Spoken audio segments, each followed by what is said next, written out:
இயேசு கிறிஸ்துவின் நாமத்து நிமித்தமாய் தேவனுடைய வார்த்தையை அறிவிக்க தேவன் என்னை பயன்படுத்திய கிருபைக்காக என் தேவனுக்கு கோடான கோடி ஸ்தோத்திரம்.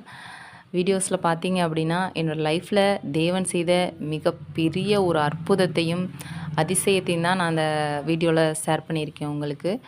ஆரம்ப காலத்தில் தேவன் என்னை தேடி வந்தது, பிறகு தேவனால் நான் ரட்சிக்கப்பட்டது, இயேசுவை இரட்சகராக ஏற்றுக்கொண்டது, என்னுடைய வியாதியில் நான் முழுவதுமாய் கஷ்டப்பட்டது, அந்த நேரத்தில் தேவன் எனக்கு உதவி செய்தது, தேவன் எனக்கு ஜீவன் கொடுத்து என்னை இன்றும் சாட்சியாக இந்த உலகத்தில் வாழ வச்சிருக்குது, எல்லா விஷயத்தையும் தான் நான் தெளிவாக அதில் சொல்லியிருக்கேன்.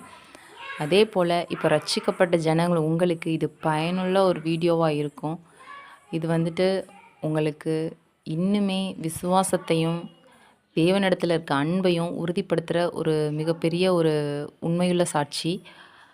இதில் வீடியோஸ் உங்களுக்கு பிடிச்சிருந்துச்சு அப்படின்னா லைக் பண்ணுங்கள், ஷேர் பண்ணுங்கள், சப்ஸ்கிரைப் பண்ணுங்கள். தேங்க்யூ.